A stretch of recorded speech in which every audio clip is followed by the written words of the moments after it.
tout ce qui est généré par les agents IA, parce qu'ils sont très verbeux, donc il y a beaucoup d'informations produites par eux. On nécessite encore des humains dans ce process, comprendre quelles parties sont plus importantes que les autres pour le business, de comprendre où est-ce qu'on peut compresser l'information générée par l'IA. Et 3, pour le rendre plus sympa, plus... Je donne un exemple sur un projet d'un vieux Drupal. Donc c'est un CMS. Si vous lancez simplement Claude Code, il va vous analyser tous les 200 modules de Drupal qui ne servent à rien, ça ne sert à rien de les analyser. Ce qui nous intéresse, c'est le fait de juste savoir qu'il y a ces modules-là qui sont installés. Ce qui va nous intéresser, c'est les thèmes custom, les modules custom et ce qui a été développé en tant que fonctionnalité. Idem sur des gros projets utilisant beaucoup d'NPM, de librairies, de systèmes Java. On va réorienter par exemple l'agent sur une partie du code seulement. Les agents IA, ils n'ont pas toujours le contexte de système de business, de contexte du business de l'entreprise. Par exemple, il y a des connexions avec des systèmes tiers internes qui sont importants et d'autres qui ne sont moins importants, qui n'existent plus. Donc tout ça, c'est le travail d'un humain qui va contrôler le process d'un audit,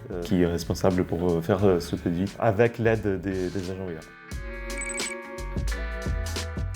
À quoi ça sert Retro in fine? On a dit ça sert à préparer une migration. Un logiciel qui gère par exemple des polices d'assurance ou qui gère un ERP. Ce qui est très important, soit on repart de zéro, c'est-à-dire qu'on reconstruit le logiciel en parlant aux utilisateurs, en reconstruisant un backlog, en refaisant l'expérience, le modèle de données et l'UX. Mais c'est un travail extrêmement long et qui va demander beaucoup de ressources. Et surtout, il y a parfois la connaissance métier est perdue. Elle n'existe que dans le logiciel. Et les gens ne savent plus comment leurs règles de gestion fonctionnent.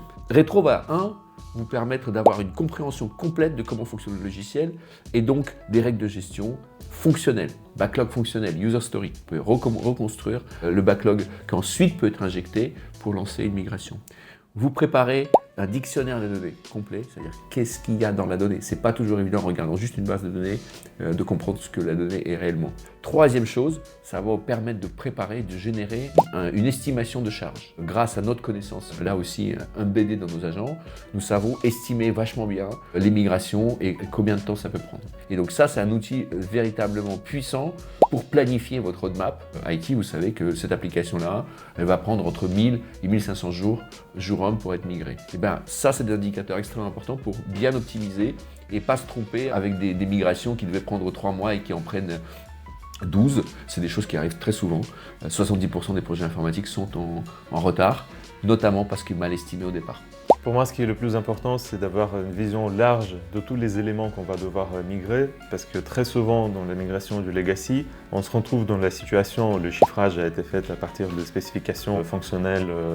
Voilà, on arrive à la fin et on voit qu'on a oublié certaines choses parce que personne n'était au courant que ça même existe dans leur système legacy. C'est un impact sur le budget, planning, tous les autres aspects du projet. Donc il y a ce point-là. Deuxième point, c'est ça enlève le frein de migration parce qu'avant, on avait un legacy, ça fonctionnait plus ou moins et donc personne ne voulait y toucher parce que c'était trop complexe. Aujourd'hui, on peut enlever complètement ce frein-là. On sait très vite, on peut comprendre qu'est-ce qui se passe dans cette application. On peut recréer des épiques, des spécifications fonctionnelles, des test cases même à la limite. Ça ne va pas être parfait, ça ne va pas être à 100% correct, mais on va avoir une meilleure vision de ce qui se passe dans le legacy et c'est super important.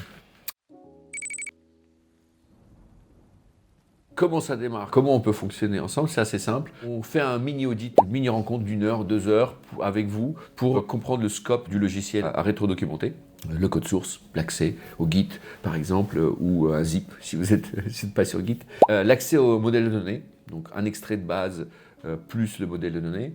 Et éventuellement toute documentation que vous auriez à disposition, user guide, spécifications fonctionnelles d'époque, tout ce qui existe. On va ensuite également conduire des interviews, une série d'interviews auprès des utilisateurs finaux de l'application, ainsi que donc, des sachants et des développeurs éventuels qui auraient touché, maintenu l'application jusqu'à présent. Une fois qu'on a tout ça, on lance nos systèmes, nos agents et nos architectes sur la rétrodocumentation et on va avoir un processus itératif dans lequel on va présenter du travail intermédiaire et éventuellement poser des questions aussi sur la finalité de cet audit-là. Est-ce qu'on veut lancer une migration? Est-ce que c'est du M&A? Est-ce que c'est de la décommissionnement? Transfert vers un SaaS? En fonction de la destination, on va adapter un peu le output. Au bout d'un certain temps, qui va dépendre de quelques jours à quelques semaines, on vous rend un document sous la forme que vous souhaitez. Ça peut être un Notion, ça peut être un Google Doc, ça peut être un Confluence. À vous de nous dire comment vous souhaitez, sur quel format vous voulez le document. Complet, avec une présentation chez vous du document et des résultats de cet audit.